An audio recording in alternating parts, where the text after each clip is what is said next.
Family-friendly experience, creating a kind of experience that is going to be relevant to a millennial means you're going to be family-friendly. 52% say being a good parent is most important. Again, I would have thought that would have been higher, but it's been less for previous generations.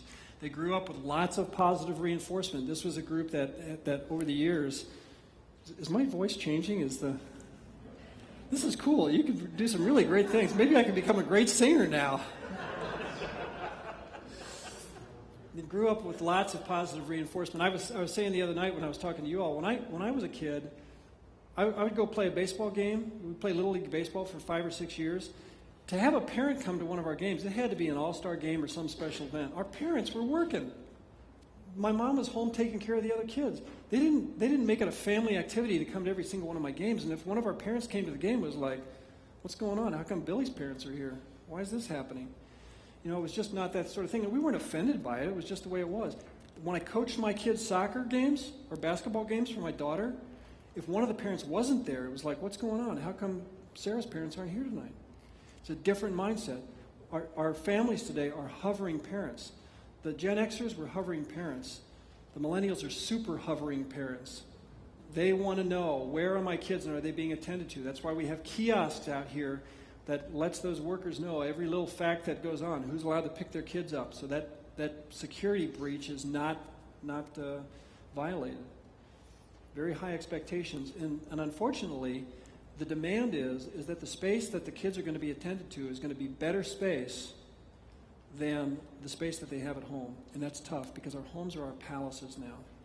The places that we live have been created into such a high level of living, a high standard of living, that it's tough to meet those expectations in our church. And as I sat in Quincy, Illinois, and the older people were shaking their heads and saying, why isn't what we have good enough? We raised our families in this church. I don't know. All I can tell you is it's not. There's a higher level of expectations. And I'm not here tonight to tell you what's fair.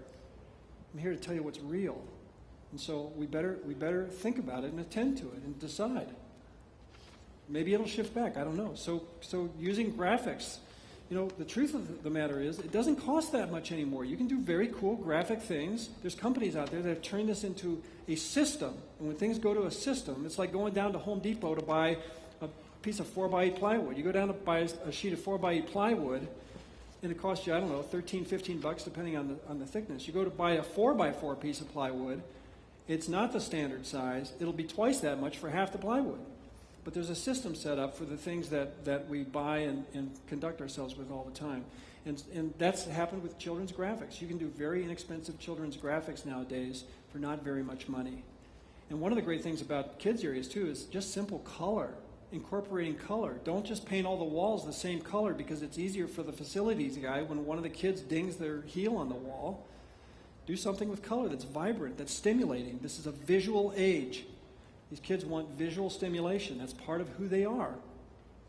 So colors like this one on the left, that's down in Florida. I don't know if those colors work anywhere in the United States except for Florida, but those vibrant colors are absolutely crucial to attracting the kids and making them feel like they are in an environment that's visually stimulating. And as you see on the right here, that morning that family, I don't know who that family is. You probably know who they are, Mike, but that morning I was standing there listening to him. That little boy's helping that man figure out that computer. He was saying, no, go to the left, Dad, go to the left. And he's over there like fumbling around. So creating stimulating environments for our youth, for our kids. Vibrant spaces, playground spaces. You know who created this? McDonald's. Came out of retail culture. They created this environment where all of a sudden we have to meet the expectations of a generation of kids that's grown up around the idea that they get to call the shots about where they go to eat dinner. And they're calling the shots about where we go to church. I want to go to that church that has that playground. I want to go to that church where I can do this. I want to go to that. Is that the right way to make decisions? I don't know. But that's the way it is. Again, I'm not here to tell you what's right. I'm here to tell you what's happening. So having these kinds of things inside the space. And again, the simple truth is they're not that hard to do anymore if we think intelligently about it. But having these kinds of simple spaces where kids can hang out and change and do things differently as time goes on, set the room up in a very different way.